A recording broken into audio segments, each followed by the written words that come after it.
Magandang umaga sa inyo mga parts. Pupunta tayo sa LTO pero before that punta muna tayo sa attorney magpa-notarize. Papa-change name natin yung Vespa at registration na rin at the same time. Sasabihin ko sa inyo kung ano yung mga requirements pala nito, change name. Kailangan pala ng mga signatures, tatlong signature tapos plus yung photocopy ng valid ID na plus yung deed of sale. Yun ang kailangan nyo bago kayo pumunta sa LTO. Tapos ito yung first step na gagawin natin since kuha natin yung mga other requirements. Ang first step nito mga parts is yung punta tayo ng lawyer. Pero bago dyan, ang pinaka first step talaga dito, hanap tayo ng ATM. Wala pala akong pera. Wala na akong pera. Wala pera. Kumawa na ako. Yan kasi. Anyway, sige. Yan lang natin nito. Sana may mga ATM na pwede natin makunan. So yun, meron pala akong biniling ito. Meron siyang pads dito sa gilid. Galing. Actually pang bike to, pang bisikleta. Pwede siyang gamitin sa motor. So protection na rin sa init. Pansin ko lang mga parts pansin ko lang na pag gumamit ako ng Vespa, grabe ang pawis ko. Grabe. Hindi siya nakakatuwa. Kaya ang ginagawa ko, naliligo talaga ako pagdating sa bahay. So sasabihin ko sa inyo kung magkano magagastos lahat sa mga papeles para dito sa registration natin, para at least alam nyo rin ang proseso.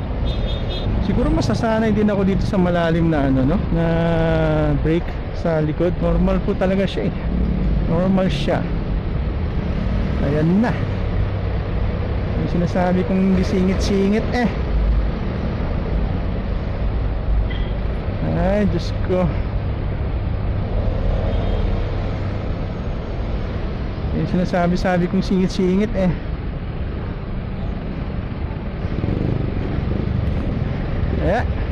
singit-singit.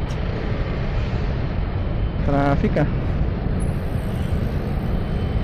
dito na tayo sa may Anson.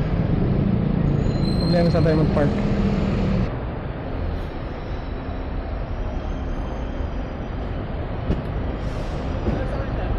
Punta lang sa notarize ko lang.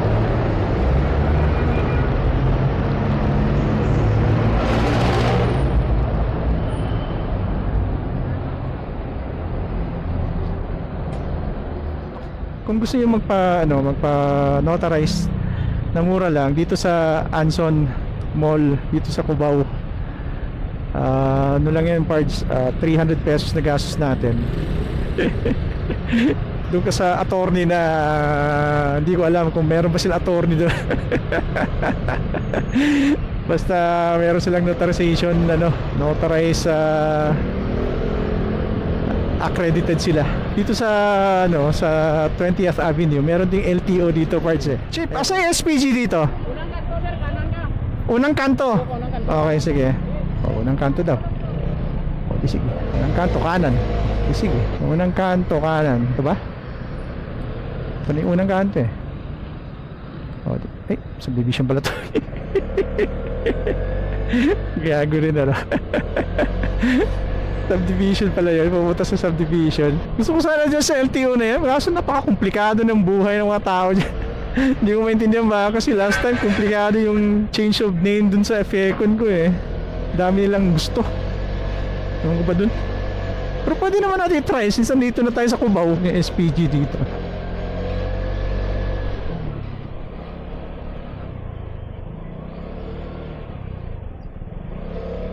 Yan.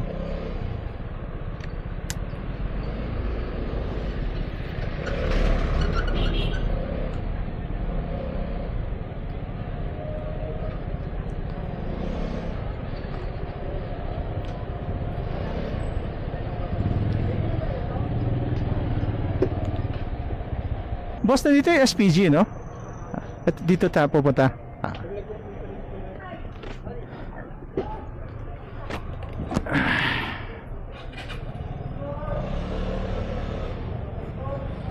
Alright, punta na tayo sa land bank. Mayroon na akong order of payment worth 600 pesos. So 900 pesos na nagastos natin from notarization kay attorney nobody. Nobody cares. Kay nobody attorney, nobody cares. Sa pera lang. Akala ko dyan sa dyan sa loob babayaran. Sa land bank pala mga pre. Mga pards. So, punta tayo land bank. After ng land bank, punta na tayo Sentries. Sa Sentries ako magparehistro. Pero parang pwede naman dito. O Sentries na lang, no? Para punta tayo sa sa motor market. Malay natin. Malay mo, Malaysia. Pero parang ayoko. Wala akong pambili. Ay, pang-upgrade nga lang dito. Langanin pa sa buhay. Mainit. After land bank, Sentries. O dito na lang siguro sa LTO natin. Bilis lang. Pangalan na natin. After 5 days natin makukuha. Ah, sarap. So ganun lang ang proseso. Napakadali lang.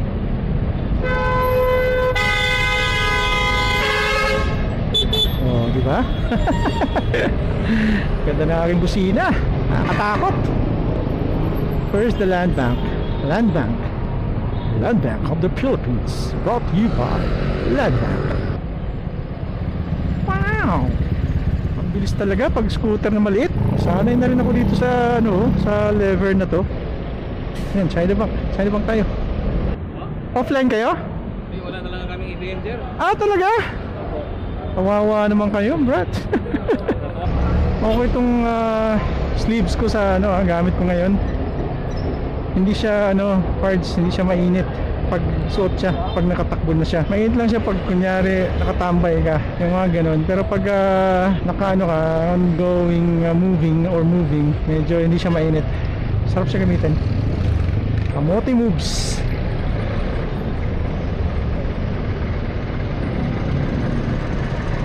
Land bank dito. Yun. Kain muna tayo, naguguts na ako. I need something to eat. Oh, Harvard. Other side. Not there. Here. Tapos sa 20th Avenue na LTO na lang tayo pupunta. Kahit hindi ko siya gusto doon. I don't know. May bad experience kasi ako doon eh. So hanap tayo ng something na pwede makainan dito sa lugar na to. Alam ko meron dito eh. Ayan ano ba to? Karinderya. Para sa masa.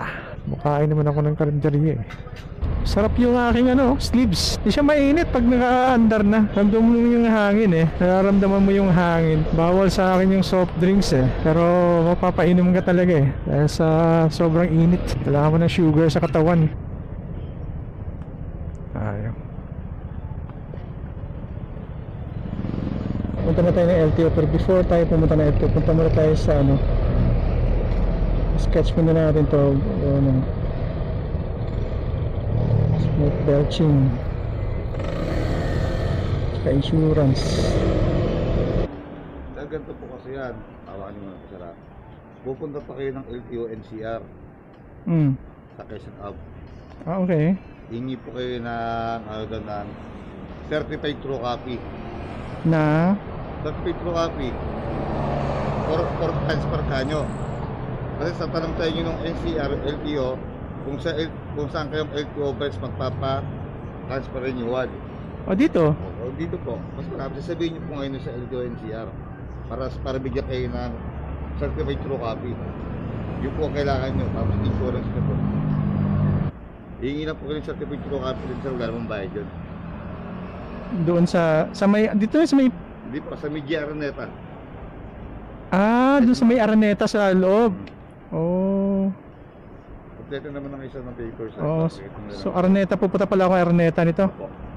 Kailangan ba pala yun? Certified true copy ng CR? Certificate of Registration? Certified true copy talaga. Need siya talaga mga parts. So in that case, kailangan natin pumunta sa NCR para kumuha ng certified true copy about yun sa certificate of registration. Medyo hassle yun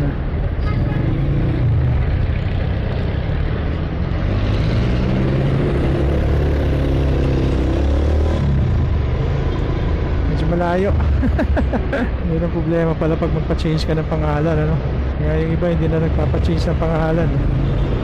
Araneta daw tayo eh.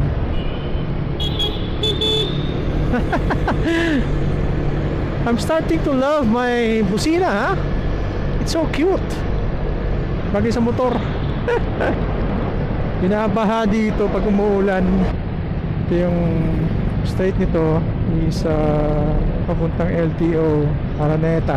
Sa babalan tayo. Tapos liko tayo sa kanto. Diyan na yung LTO eh. Kulay blue yung building.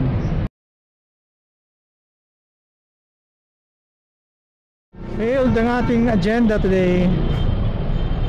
Kasi ang nangyari pala dito mga pards, itong baha pala rito, itong like 2 weeks ago, last month, nung nakakalakasan ng ulan, lagpas pala building, hindi nga building, halos buong glass ng LTO, tubig siya. So water world ang tsura nito nung time ng baha. Tapos lahat ng documents na nangyari is nabahaan lahat. So anong nangyari, wala tayong makuhang certified true copy sa kanila kasi nga nabahaan yung documents, mga files. Kaya ayun, wawa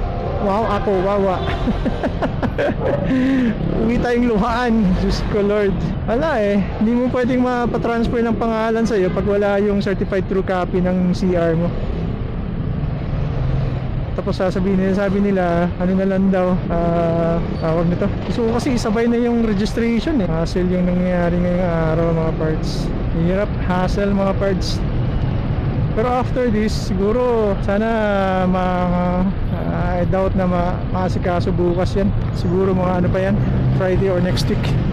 Sa dami nag-file ngayong araw, daming sasakyan. Wala eh. Kasi kung iparehistro ko to under sa pangalan ni Philip, mas paparehistro ko uli under sa pangalan ko. Double whammy, Brad. Double gasto yun. Double gastos. Kaya wag lang muna, as is na lang tayo muna. Uwi na lang muna tayo, gusto ko na matulog. Ang aga kong gumising dahil dito eh. Wala rin pala. Wala rin mapala. Kaya wala rin. Useless parts. Hindi ko alam bakit hindi pa sila nag-digital itong LTO. Dapat digitalize na nila yung mga ganong records eh. Naka-record mismo sa main office ng LTO para at least kahit saang LTO makukuha yung record mo. Ang problem yata dito sa LTO, kung saan ka naka-register, doon ka lang makikita yung I don't know sana mali ako. Hirap eh, mahirap yung ganun eh. So uuwi tayong luhaan. Failed tayo ngayon, failed. Bye for now. Always remember, ride safe, stay safe, and God bless.